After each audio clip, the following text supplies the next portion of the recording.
자, 이번 시간에는 타일 공법의 종류 및 시공에 대해서 알아보도록 하겠습니다. 타일은 저번 시간에 이야기했다시피 시공이 간편하고 그 다음에 공사비도 저렴하죠. 그 다음에 또 내구성도 상당히 좋습니다. 그래서 여러 가지 장점이 많죠. 그런데 이거를 벽이나 바닥 구조체에다가 일단 붙여야 되죠. 붙여야 되기 때문에 떨어지면 이게 좀 문제가 심각하죠. 뭐 깨지거나 뭐 이런 문제가 있기 때문에. 그래서 일단 안 떨어지게 잘 붙여야 되는 문제가 있죠. 그러면 이제 붙이는 공법이 상황에 따라서 그 현장 여건에 따라서 아니면 그 장소에 따라서 붙이는 장소에 따라서 좀 바뀌어야 되는데 뭐 어떤 식으로 붙이는지에 대해서 자세히 알아보도록 하겠습니다. 크게 벽면에다가 붙이는 공법은 떠붙인 공법과 압착 공법 이렇게 두 개로 나눌 수 있죠. 말 그대로 떠붙이는 공법입니다. 그 다음에 압착은 벽면에다가 본드를 칠하죠. 그 다음에 이제 타일을 붙이는 공법이라고 이야기했었고, 떠붙임이라고 하는 것은 뭐 어떻게 하느냐. 저번 시간에 간단하게 이야기했죠. 타일을 뭐 엎어놓고 뒤집어 놓고 뒷면에다가 몰타르를 떠서 붙이는 떠서 이제 얹어죠. 그 다음에 벽에다가 붙이는 겁니다. 그래서 떠붙임입니다. 말 그대로 몰타르를 떠놓고 그 다음에 붙인다 이 말이죠. 떠붙임입니다. 그 다음에 이제 바닥은 공법이 바닥의 목적에 따라 조금씩 바뀌죠. 바닥이 뭐 어떤 목적으로 이 타일을 붙이느냐 그거에 따라서 좀 다릅니다. 용도에 따라서 다른 거죠.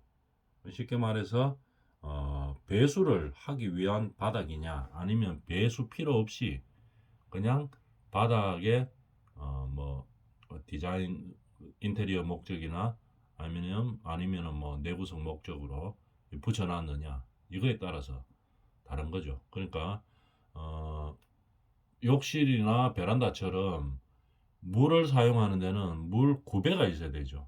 그래서 구배가 있는 경우에 붙이는 바닥 타일과 그냥 구배가 없는 상태에서 붙이는 거는 조금 차이가 있겠죠. 이제 이렇게 크게 바닥 타일을 붙이는 공법으로 나누어집니다. 다시 한번 정리하면 타일을 붙이는 방법에는 벽면에 붙일 때 크게 떠붙임과 압착 공법으로 나눌 수 있고, 그 다음에 바닥에 타일을 붙이는 방법에는 구배가 있는 경우, 귤기죠 구배가 물을 빼는 그런 필요에 의해서 구배를 주는 경우와 구배를 주지 않는 경우에 따라서 조금 다릅니다.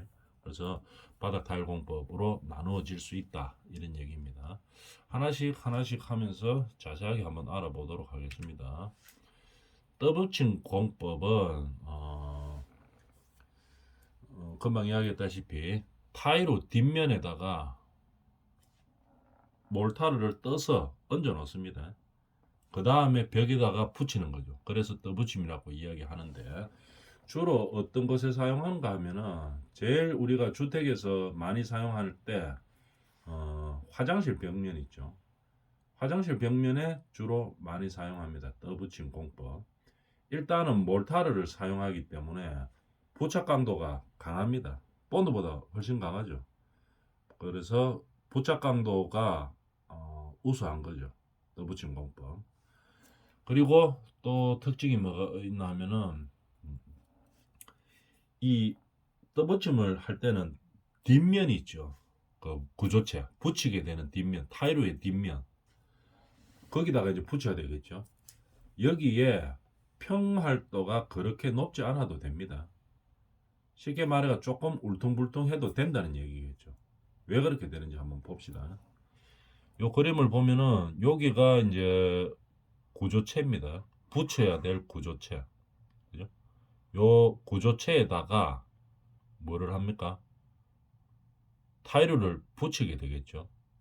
붙이게 되는데 중요한 건 이 몰탈 두께죠. 몰타르 두께가 한 10에서 25mm 정도 이 정도 보통 됩니다. 몰타를 한번 떠서 이렇게 놓으면 양을 조절할 수 있죠.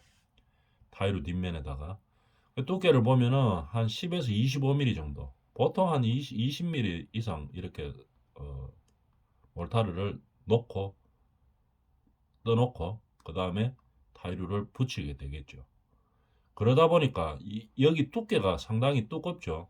한 25mm 정도, 20에서 25mm 정도, 한 2cm 이상에서 2.5cm 정도가 되기 때문에 여기가 조금 울퉁불퉁하다고 하더라도 이 두께가 붙이면서 커버를 하게 되겠죠. 그럼 튀어나오는 부분은 조금 두께가 적게 들어갈 거고 여기 움푹 들어가는 부분은 좀 두께가 많아질 거고 이렇게 해서 조정이 가능한 겁니다. 그죠?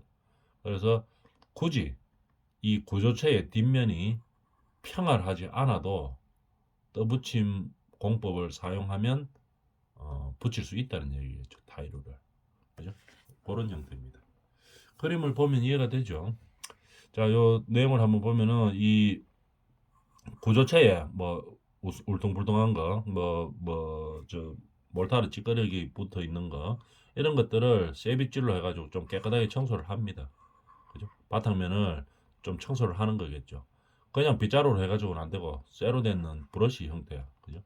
이런 걸로 이제 빗질을 좀 해가지고 좀 청소를 한 다음에 그 다음에 타일을 엎어놓고 뒷면에다가 몰타를 떠서 얹는 거죠. 떠서 이래 놓습니다. 그 다음에 이제 타일을 들어서 벽면에다 구조체에다 붙이는 형태겠죠. 이렇게 붙이게 됩니다. 그러다 보니까 어떤 문제가 있나 하면은 숙련공이 필요합니다. 붙이기가 좀 어려워요. 근데 이 타이루를 마감이죠. 타이루가 마감이 되기 때문에 이 구조체는 조금 울퉁불퉁해도 되는데 이 마감되는 타이루가 울퉁불퉁하면 안 되겠죠. 이게 마감인데 평활도가 상당히 높아야 됩니다. 편편하게 쫙 붙여야 되기 때문에 숙련공이 필요한 겁니다. 아주 좀 능숙한 이 숙련공이 떠붙임 공법을 이제 해야 되겠죠. 그러면 숙련되지 않은 사람이 그냥 뭐素人라고 하죠. 그죠? 초보자들이 이 떠붙임 공법하면 어떤 문제가 주로 발생하는 문제가 떠붙임을 하다 보니까 이 타이로 뒷면에 고르게 다 예를 들어가 20cm, 200, 200짜리 타이로라고 하면 그 뒷면에 완벽하게 쫙 몰타르가 들어가지가 않습니다. 그죠? 듬성듬성 이렇게 구멍이 빌 수가 있죠. 몰타르가 충전이 되지 않고 그죠? 구멍이 날 수가 있습니다. 몰타르가 다 안 채워질 수가 있다 이런 얘기겠죠. 그죠? 그래서 바깥에서 평활도를 잡기 위해서 이래 타이로를 조금 눌러주겠죠. 손으로 살살살살 누릅니다. 누르면서 이 비어 있는 부분을 최소화시키는데 이 숙련건들은 뭐 웬만큼 잘 합니다. 그런데 이제 초보들은 이 구멍을 다 메울 수가 없어요. 그러다 보면 어떤 문제가 생각하면은 공간이 비게 되겠죠. 타이로 뒷면이 전부 다 몰타르로 꽉 차가 있어야 되는데 조금 비게 됩니다. 비게 되면은 무슨 문제가 생기는가 하면은 첫 번째 1번 제일 큰 문제가 뭐냐 하면은 잘못하면 떨어지겠죠. 그죠? 잘못하면 떨어지는 문제가 발생하고 그 다음에 이게 공극이 생기기 때문에 중간에 비어 있기 때문에 이 백화 현상이 발생할 우려가 큽니다. 그죠? 뒷면에 붙여 있는 상태이기 때문에 그래서 숙련도가 상당히 필요하다 이렇게 되겠죠. 그 다음에 이게 사람이 손으로 감각으로 눌러서 수평문을 맞추기 때문에 시공 속도가 느리죠. 아무렇게나 그냥 툭툭툭툭 붙이고 끝나는 게 아니고 딱 맞춰가지고 평활도를 맞추고 뒷면에 몰타르가 다 채워지고 고르게 붙도록 손으로 눌러주고 이렇게 해야 되기 때문에 시간이 많이 걸립니다. 시공 능률이 떨어진다고 볼 수 있겠죠. 그래서 이런 장단점들이 있습니다. 그래서 이렇게 하는 게 떠붙임입니다. 그러면은 공국이 좀 없으면은 좀 좋겠네요. 이렇게 되겠죠. 당연히 좋겠죠. 그래서 어떤 방법을 쓰는가 하면은 계량 떠붙이기 공법 이렇게 하다 보니까 이 완전 숙련공 아니면은 정확하게 타일로 뒷면에 몰타를 채기가 조금 힘들었었습니다. 그래서 생각해내는 방법이 어떻게 되는가 하면은 이렇게 떠붙임을 하기는 하는데 요 구조체에다가 몰타를 한번 바르고 나서 붙입니다. 여기다 몰타를 한번 칠하는 거죠. 한번 칠하고 난 다음에 똑같이 떠붙임 방법으로 붙이는 거예요. 여기다가 구조체에다가 일단 몰타를 한번 칠했기 때문에 공극이 발생할 가능성이 훨씬 더 줄어들겠죠. 그래서 이 숙련도가 아주 높은 사람이 아니더라도 어떻게 됩니까? 요 뒷면에다가 바르고 한번 바르고 나서 떠붙인 공법을 쓰면 공극이 발생해서 그로 인한 문제점들을 해결할 수 있었습니다. 그래서 만들어내는 방법이 요거죠. 계량 떠붙임 공법. 금방 설명했는 겁니다. 요 떠붙임만 가지고 사용하는 것이 아니고 이 뒷면에다가 그죠? 구조체에다가 몰타를 한번 칠합니다.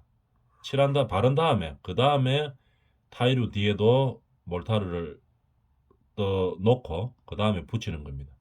그러다 보니까 어떻게 됩니까? 그냥 떠붙인 공법에서 발생하던 요 뒷면에 몰타르가 채워지지 않는 부분 공극들이 발생할 가능성이 엄청나게 많이 줄어들죠. 확 줄어들었습니다. 그죠? 그래서 공극이 발생하지 않고 그 다음에 공극이 있다는 말은 접착 강도가 떨어진다는 얘기겠죠. 그래서 떠붙인 공법에서 발생할 수 있던 박리사고 떨어지는 사고를 막을 수 있게 된 거죠. 되는 공법이죠. 요것도 몰타르고 요것도 몰타르니까 딱 붙이면 공극이 좀 없이 딱 붙게 되겠죠. 요런 형태의 계량 떠붙임 공법을 활용을 하기는 합니다. 근데 이거의 그럼 단점은 뭐냐? 그럼 좋은 것만 있느냐? 공극도 없고 좋네요. 그죠? 공극도 없고 그렇게 숙련공이 하지 않아도 되고 여러 가지 좋은 점들이 많네요. 공극도 없고 그러니까 백화 현상도 안 생기고 박리도 될 가능성도 좀 적고 그러니까 이거 아주 우선 뭐 떠붙임 공법 중에서 아주 좋은 공법이죠. 부착 강도도 좋고. 근데 이거를 그럼 다 왜 안 하느냐? 여기를 한번 바르고 나서 이 구조체에다가 한번 바르고 나서 그 다음에 타일로 뒷면에 또 몰타를 놓고 붙이면 어떻게 됩니까? 공정이 많아지죠. 공정이 많아지고 그 다음에 시간이 많이 걸리죠. 그러니까 공사 단가가 높아지겠죠. 그래서 떠붙인 공법보다는 좋은 장점도 많지만 공개가 늘어나고 그 다음에 공사비가 늘어난다는 단점도 있습니다. 그죠? 그래서 이런 개량되는 떠붙인 공법은 그렇게 숙련공이 필요하지는 않습니다. 이건 뭐 웬만한 사람 누구나 다 붙일 수 있겠죠. 이렇게 하면. 근데 여기에 이미 한번 초벌을 한 다음에 구조체에다가 한 다음에 타일로 뒤에 몰타를 놓고 붙이기 때문에 시간적으로 공기가 지연되고 그 다음에 비용도 많이 들어간다는 단점이 있었습니다. 그런 단점이 있는 거죠. 요 지금 이야기했던 게 떠붙임 공법입니다. 주로 사용하는 것은 어디라고 했습니까? 욕실 벽면 이런 데 붙이는 거겠죠. 그림 한번 잘 봅니다. 이렇게 돼가 있고 그 다음에 압착공법. 압착공법은 무엇이냐? 우리가 제일 많이 압착공법을 붙이는 데는 거실 같은데 아트월 있죠. 아트월. 테레비 뒤에 그거 아트월이죠. 모양 내놓은 거. 그런 아트월에다가 붙이는 겁니다. 아트월에다가 붙일 때 어떻게 하는가 하면 뒷벽면 여기가 이제 아트월 뒷벽면이라고 생각합시다. 보통 뭐로 합니까? MDF로 짜죠. MDF로 보통 모양 낸다고 짜고 아니면 뭐 합판으로 짜든지 이제 그렇게 하죠. 근데 뭐 합판으로 하는 경우는 뭐 특수한 경우나 그렇게 하고 웬만하면은 뭡니까? 대부분 MDF로 짜죠. MDF로 짠 다음에 본드 칠하고 난 다음에 그 다음에 이 붙이죠. 타일을 붙입니다. 근데 본드를 어디다 붙였느냐? 자, 순서가 이렇게 되겠죠. 뒷면 벽면에다가 전체에다가 그냥 본드를 다 칠해 놓습니다. 물론 뭐 전부 다 칠하면 안 되죠. 그럼 굳어가지고 타이로가 이 양생될 시간이 없어지기 때문에.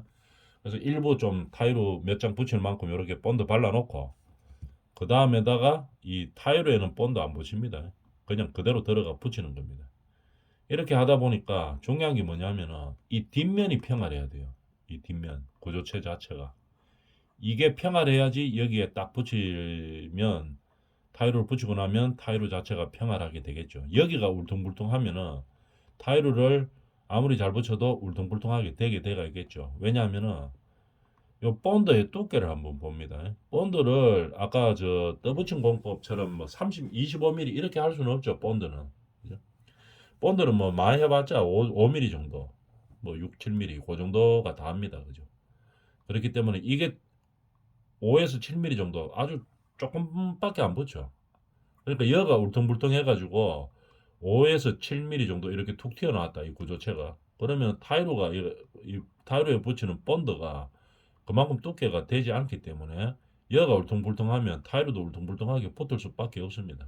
그렇기 때문에 이 뒷면이 이제 깨끗하게 나와 있어야 되겠죠. 그죠?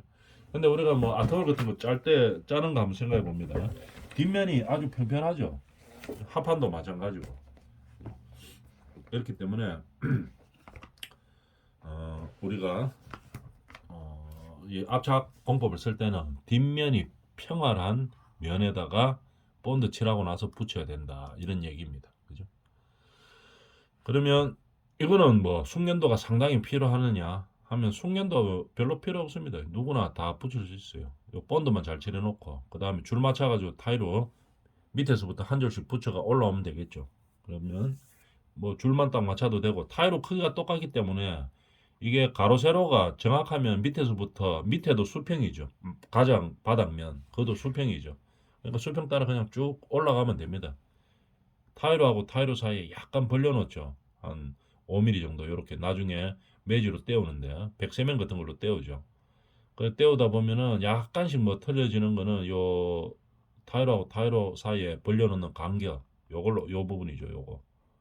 요걸로 이제 잡으면 되는 거고 중요한 것은 뭐 그렇게 어렵지 않다 하는 거 이제 이렇게 되면 되겠죠.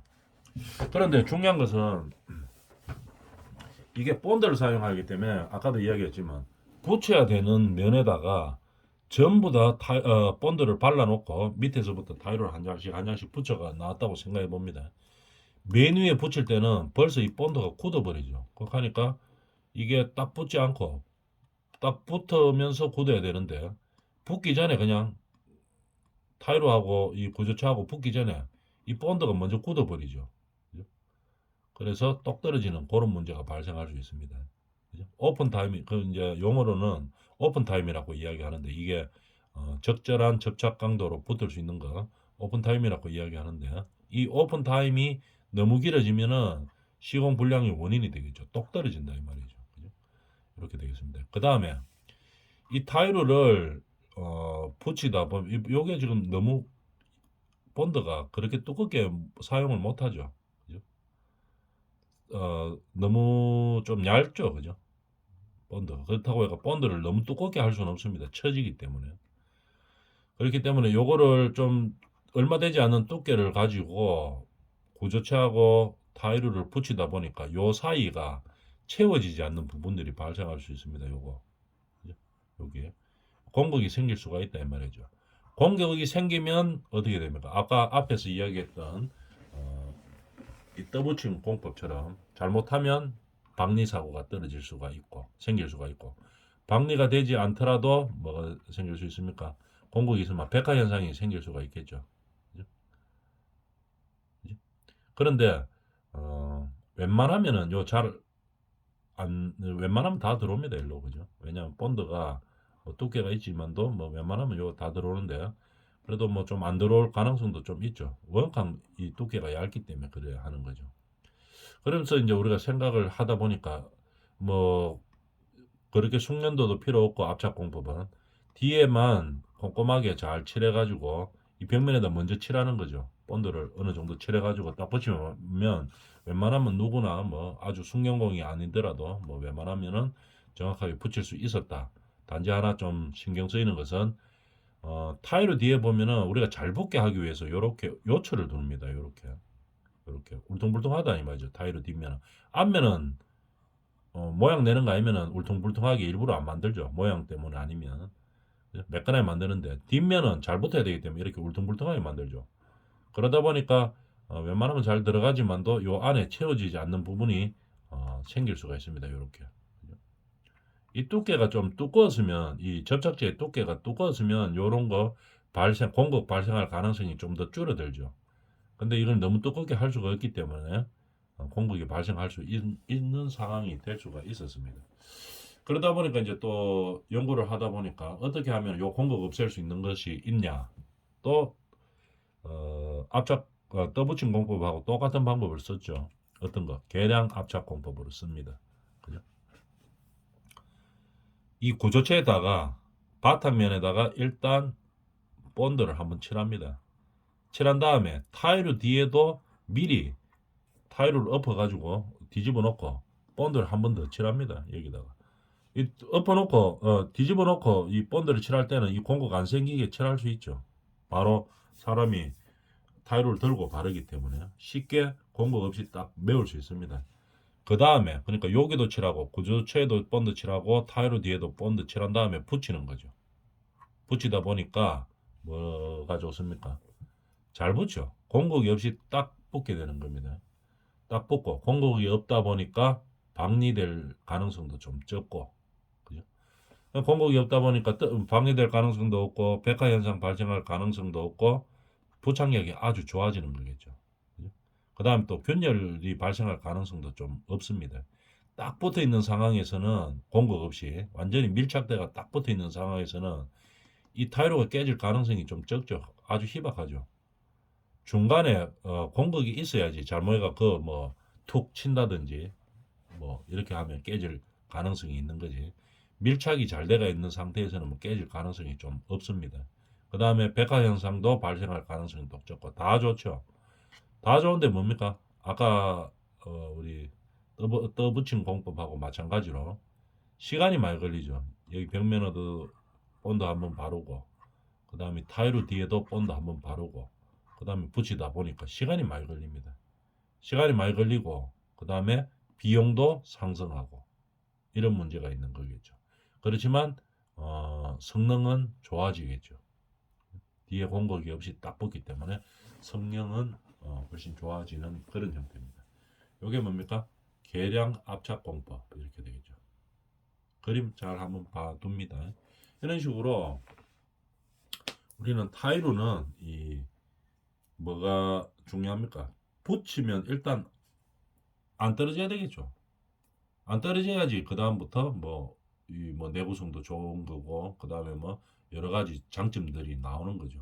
떨어져 버리면 일단 뭐 안 되는 거죠. 그래서 안 떨어지게 하기 위해서 여러 가지 공법들이 있다 하는 것을 알아놔주면 되겠습니다. 그 다음에 타일을 다 붙이고 난 다음에 요 벽면 타일을 한번 봅시다. 요렇게 붙이면 요만큼 틈이 있죠. 보통 뭐 한 5mm 정도 요렇게 띄어 놓죠. 요렇게 하는 목적은 이게 콘크리트에 딱 붙어 있어도 온도나 뭐 기후 이런 것 따라서 이 콘크리트가 조금씩 움직이죠. 늘었다 줄었다 합니다. 콘크리트도. 그러다 보니까 요게 만약에 타일을 딱 붙여놓으면 어떻게 됩니까? 요게 늘었다 줄었다 하면서 탁 부딪히죠. 그러면서 똑 떨어져 가지고 뭐 깨질 수도 있고 아니면은 부딪혀가 균열이 갈 수도 있고 그런 거를 막기 위해서 조금 벌려 놓는 거죠. 그게 첫 번째 목적이고 두 번째는 가로 세로가 마감이기 때문에 정확해야 되겠죠. 그죠? 그러니까 약간씩 뭐 오차가 있을 수 있습니다. 이 바닥 자체에도 약간 오차가 있을 수가 있고 그 요만큼씩 이제 틈이 있으니까 요 틈 안에서 이제 수평을 잡아주는 거겠죠. 잡아주는 목적으로 이렇게 띄워놓는 겁니다. 근데 이거를 나중에 이제 압착이나 뭐 계량 공법으로 붙이고 나서 그럼 요 틈은 어떻게 하느냐? 메워줘야 되겠죠. 그래서 보통 뭐로 메워줍니까? 백세면으로 채워져. 백세면에 물 타가지고 스펀지 같은 거 가지고 요 문대주면은 안에 쏙쏙쏙 들어갑니다. 그 다음에 완전히 굳기 전에 이쪽에 묻어 있는 백세면 가루, 나중에 백세면 굳어 뿌리면은 이거 지우기 엄청 힘들죠. 그래서 싹 발라놓고 약간 어느 정도 굳으면 그 다음에 이쪽은 물로 딱 닦아내는 겁니다. 그럼 여기만 쏙 들어가 가지고 되겠죠. 백세면이 아주 접착 강도가 상당히 높죠. 세멘트이기 때문에. 그래서 요 사이에 들어가서 요거하고 요거를 또 붙여주는, 잡아주는 역할을 하고 있는 거겠죠.